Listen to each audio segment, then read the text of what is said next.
very much for that kind introduction. So, as you've just heard, my name is Pavla Walsh, and I'm a paediatric rheumatologist and a pain physician over in WA. And what that means, of course, is that on a surprisingly regular basis, I find myself explaining to people that yes, children get arthritis, and yes, children get chronic pain. So the things that I thought we should really cover today are, number one, what is inflammation and what's inflammatory arthritis? And then number two, what's pain, what's normal and what's not? Then number three, pain in arthritis, and then to round it all out very quickly, management. So what's inflammation? And the answer is inflammation is something very normal. This is the body's normal response to an injury or an infection. And it's the first steps, the first part of the pathway for dealing with an infection, for dealing with damage, getting rid of the waste products, the debris, the bacteria, etc., and starting the healing process. It's a very complicated process. There's a lot of checks and balances. It must start at the right time. It must stop at the right time. And so what's inflammatory arthritis? Well, this is when inflammation has gone wrong. Inflammatory arthritis is when the body is making inappropriate inflammation which is affecting a joint. And in children, what we see is that we'll have a normal joint here on the right-hand side.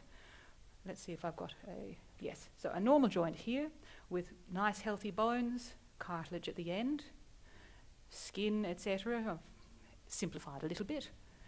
And then here we've got this thin black line, which is the joint lining, the synovium. In here we have the lubricating fluid. And this is usually this lovely, thick stuff, the texture of snot. It's good stuff, nice and runny.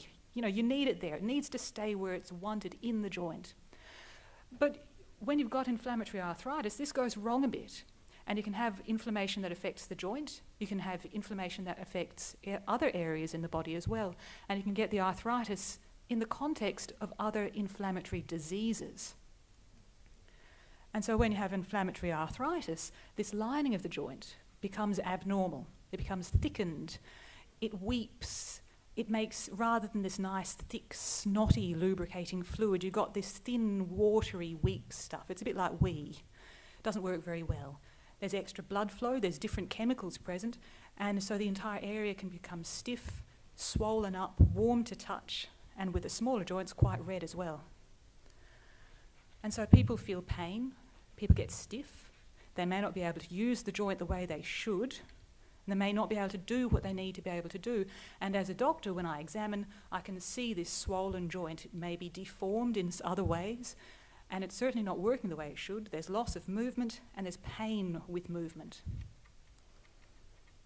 So what about kids' arthritis? Well, juvenile idiopathic arthritis is an inflammatory arthritis lasting for more than 6 weeks that happens in somebody who's under 16. Very simple way to describe it. We know that genetics has a role. We also know genetics is not the whole picture. We know that there's something in the environment that seems to trigger it. We also have no idea what all of those things might be. We are pretty sure that we don't really know how many kids actually have it. Now, this figure that I've got here, 4 per 1,000. Think about that. If you've got 4 per 1,000 kids, you've got a school with 1,000 kids, there's probably 4 out there who's got arthritis. You've got a population of, a couple of 100,000, you've got to have at least, a couple of 100 kids. They've got to be out there. Where are they? Now, that figure of 4 per 1,000 is actually the Australian data. So that's where a physician went into the community and examined hundreds and hundreds of school-aged kids to say how many had arthritis. So for us, this is our local data. We sort of trust this. There's a few different types of kids' arthritis. You are not getting tested on this. The basic division is, were they sick when it started? Is there another disease present? How many joints are involved? Now, here's an important thing, and this should be obvious to anyone who's had a kid, had anything to do with kids, or been a kid themselves. Number one, kids are not grown-ups. Kids are not small grown-ups. Even teenagers are not grown-ups. So what's so different about kids? Well, the most obvious thing, kids are still growing. That's important because inflammation changes the chemicals that are present at the joints where they're growing. Inflammation changes the blood flow to the limb. Inflammation changes growth. That's bad enough in a grown-up. What about in a kid? Well, it can be disastrous. So this is a hand of a child who had arthritis, where the inflammation has now affected the growth of the finger rays. And you can see this change. At the knee, it can have the opposite effect, overgrowth, huge long leg. Medications can also change your growth, steroids in particular. And so although steroids work very well to treat arthritis, we respect them and we only use them where we have to. What else about kids? Well, for a very long time it was assumed that children didn't feel pain, to the extent that people, after a child, a small baby, had open heart surgery, they wouldn't give painkillers. So you can imagine that. But in fact we've recognised now that children probably have lower pain thresholds than adults. They can feel pain at a less degree of stimulation. Everyone with kids knows this. Kids think differently, and they don't always think ahead, and they don't always have the same priorities. Children, on average, have not spent the last 60 or 70 years abusing their liver. They often tolerate medications better than adults, but the flip side of that coin, I have yet to have to retrieve an adult from underneath my desk. And of course, this is a big one. Children are growing in other ways. They're still learning who they are. And if they're learning that they can't trust their bodies, that's devastating. And of course, the other big one.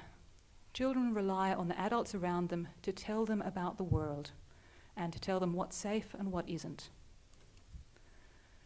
So how about kids' arthritis then? Well, number one, may not get picked up. Kids may not present with complaints of pain. If a limb hurts, if a joint hurts, if it hurts to do something, the kid won't do it. They're not dumb. And so instead the parents may report stiffness, limping, loss of skills. They're not running anymore. They're refusing to walk. Occasionally a child gets sent across to us from the developmental paediatricians for apparent regression. And where they're like, well, yeah, there's a good reason actually. They're being very sensible. As I mentioned before, arthritis in the growing skeleton can have massive knock-on effects that are going to be permanent. And of course, kids are going to be using those joints for possibly the next 80 or 90 years. All right, then what about pain? So pain is also normal. It's something that's there to protect us, to stop us from doing silly things. For those who are curious, this is my husband. He's a trauma surgeon. And he is 6 metres up at Gumtree in the middle of the night, collecting a wild bee's nest from a parrot box. The spotlight, if you're curious, is being held by an anaesthetist, and the pain physician was sitting in the car saying, nope, nope, nope, nope, nope, nope, nope. So pain is unpleasant. You're meant to want to avoid it. Most of us don't like it very much. But it's not just nerves firing. It's the way that our brain reacts to the message it receives. It's the emotion, it's the sensation, it's our response to it. It may be because of damage, or it may be because of risk. And it can go wrong. Pain is complicated. This is a simplified diagram. And here's the way I explain it to kids. So most of us have heard of nerves, and most of us are pretty happy with the idea of nerves being these telephone lines, these communication pathways in the body. The brain is made up of billions of nerves, very tightly packed together. In between the nerves of the brain are these other cells that we used to just dismiss out of hand. These are just packing. They're like the styrofoam, insulation, if you will. But in the last decade or so, we've been increasingly recognising, no, those little in-between cells, they're important. They do a lot of jobs. Yes, insulation, but they also carry around information between nerve cells. They're a bit like the gossips. They let one nerve know what's happening in another nerve quite a distance away that doesn't actually talk to. And so if our brain is a big mega city of nerves, the spine is like a freeway of nerves that comes out of it. And every time you've got a knob on your backbone, you've got a big fat off-ramp of nerves going off into one of two directions. And those nerves then go out to the edges, you know, muscle, bone, etc., etc., etc., skin, fat, all of the layers of your body, and that carries messages up and down. And let's then take this lovely functioning nervous system and walk it through the house in the middle of the night, where you stand on a block of Lego. We've all done it. Now that squashes the skin and the fat and the nerves that sit in those layers, which don't like it very much. And so those nerves release some chemicals. And those chemicals allow for a nerve message to be sent up to the spine. And at the spine, there's some more chemicals get released. And that activates some nerves which then carry the message up to the brain. And in the brain, this message gets sent around. It goes to the part of the brain that looks after emotion, the part of the brain that looks after your body map. Where did this message just come from? Memory, have we seen it before? Was it important last time or not? And those areas talk to each other. They're trying to sort of fact check, is this an important message or not? Does my thinking brain need to know about this message? Now, if the answer is yes, this is a threat, that message will now be labelled pain, and you'll hear about it. And there'll be some feedback goes down. And so you start dancing around on one leg, swearing very loudly and waking everybody else up, because that's what you do. But there's also a message goes down to the level of the spinal cord, etc., which tries to alter the message that it's being received, either turn the volume up or down. So that's acute pain. That's a rapid onset pain that you need to know about right now. What about chronic pain? This is pain that keeps going.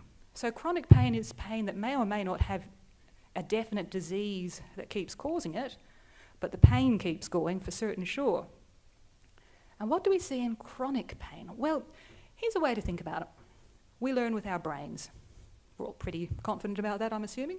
And we learn by repetition, by doing things over and over.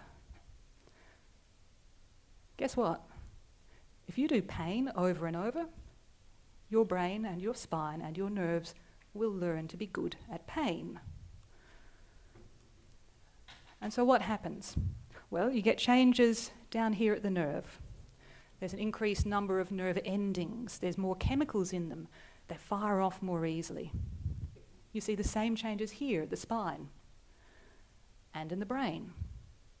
But in the spine and the brain, remember those gossip cells I mentioned? They get in on the act too. They sort of stir all of the nerves up, make them more sensitive, even if they weren't necessarily the nerves that have been firing off. And so then let's take this same person, only now they've had 6 months of pain after a major foot surgery. Let's walk them through the house and they stand on the same Lego block. What happens? Well, there's more nerve endings there, which are firing off more easily. So the message gets sent, and it's probably a stronger message that gets sent more times. That means the spine hears more repetition of the same message. At the spine, there's a larger release of these chemicals, and more of an area of the spine gets excited. That means more spine nerves are going to fire off, and they're going to fire off pretty strongly as well. Then you get up to the brain. Well, those centres have been sensitised too. They're getting good at their job as well. And so when they talk to each other, the chances that they're going to interpret this as being a minor, innocent little input, pretty low. This is going to be a loud pain message, and it may be excruciating pain now. It's the same Lego block. So that's sensitisation. Sensitisation is when our brain, our spine, and our nerves learn pain well. It's an adaptation. It's not necessarily a useful one, but is it real? Yes. Yes, it is. Many of the people in this room will have had sunburn, and you remember just how pleasant it isn't to have a hot shower. Now, sunburn pain usually resolves pretty quickly. Now imagine having sunburn through all of the layers of your skin, muscle, and joint. That's sensitisation. Now, how about pain in kids? So, number one, it's pretty common. Number two, it can be pretty bad. Number three, it can really interfere. How common is it? Very. I'm not going to walk you through the whole thing, but the rates of chronic back pain in teenaged girls is the highest of any group until you get up to the sort of 40, 50-year-olds. Keep that in mind. Pain in kids' arthritis. So about 2/3 of kids, when they're diagnosed with arthritis, will report pain if you ask them. About 1/4 of the kids with arthritis will report ongoing pain, even when they're treated, and it may be because their arthritis is active, or because there's damage being done, or it may be because they're getting sensitised, so their brain's pain systems are adapting. And as I said, you can have abnormal growth. That will change how this whole systems are working. And of course, doctors can do it too. We do nasty things to people involving needles. And just at the end, I'll put, don't overlook the impact of having a chronic disease that's messing up your life on how well you're going to cope with things like pain. Now, when the arthritis is definitely active, the pain can be definitely very bad. In children who've just been diagnosed with arthritis, the best predictor of how bad the pain is that they're going to report is how active their arthritis is. As they get older, as they've had the arthritis for longer, we lose that connection. It becomes much less easy to predict their level of pain based on how much arthritis I can see as a doctor. Instead, they start acting a lot more like adults, where the pain seems to be almost unrelated to how bad the arthritis activity is. And this is where we see that adaptation of sensitisation. So how do we manage pain in kids? Well, historically, abysmally. We're getting better, but we still have a long way to go. Some of it's common sense. If your arthritis is active, control the arthritis. If you're doing something that's going to hurt, offer the right pain control for it. If the child is distressed with their pain, help them manage it. And if you think there might be sensitisation present, look for it, consider it, manage it. Don't ignore it. Who's involved? Everybody. If you've got someone who can touch a child's life, use them, recruit them, get them around the kid as a support network. You'll need them. The treatment of chronic pain can be pretty complicated, but a good summary would be, if there's something that might shift, that might help to manage the pain, then you should be using it. A single solitary avenue of attack is the most likely to fail. Get as many angles on this pain as you can pull. And so I talk about the 4 Ps and the 1 E of pain management. So P the first, physical. Number 1, treat the disease. If there's arthritis present, treat it. If the arthritis is quiet, but there's some knock-on effects, try to treat them. Get the child out, get them active again, get them doing the things that they love. When you're physical, when you're active, there's a release of your body's own pain control mechanisms, the endorphins. Use it, go for it. Get the strength back, get the flexibility back, get their lives back. The days when 50% of kids with arthritis ended up with operations are, thank goodness, behind us. We can do a lot better than that nowadays. Drugs. Medications are very, very useful. They have a massive role in the management of childhood arthritis and childhood pain in joints. But you need to know what you're treating. There's no point piling somebody high with medicines such as the anti-inflammatories or paracetamol. If you're trying to treat their arthritis, you need to control the inflammation. There's no point upping the dose of the arthritis medications if the problem is sensitisation.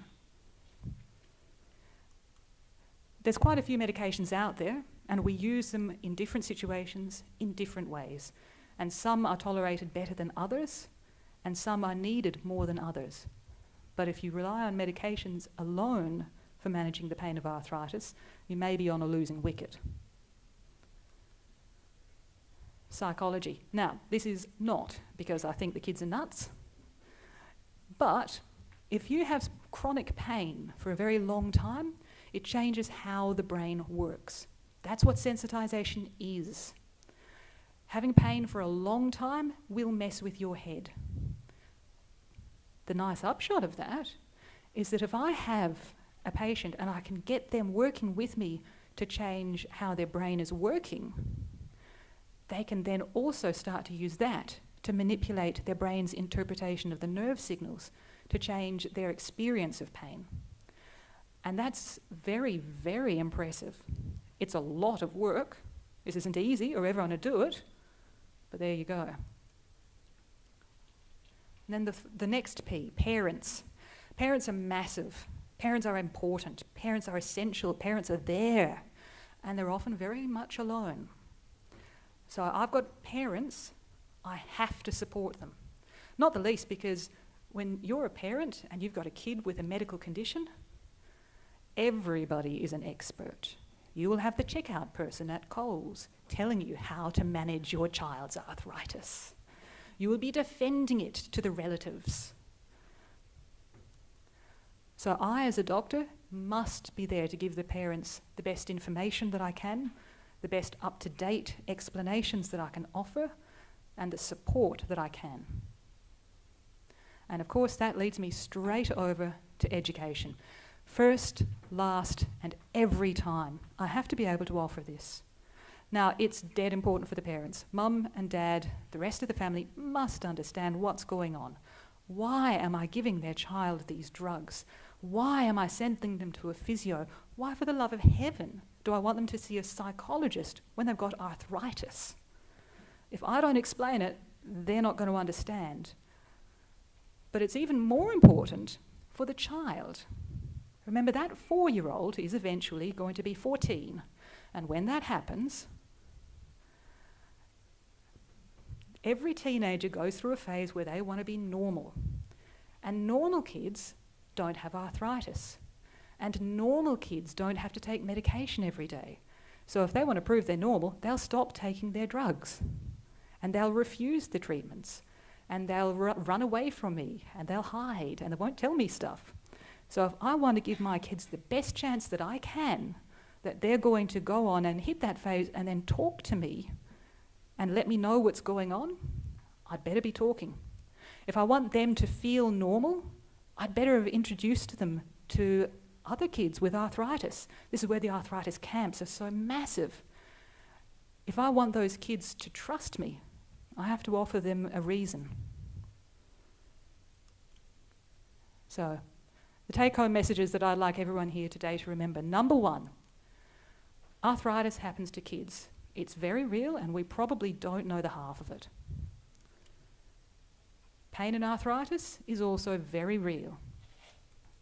It can be disabling and it can really interfere with kids' lives. But it isn't always because the arthritis is active. Sometimes it's because the body's pain systems have adapted to what's been going on. This sensitization phenomenon that changes in the brain, that can be very hard to treat, particularly if you rely on medications alone. And then pain management, yeah, as many tactics as you can, as many angles of attack as are available.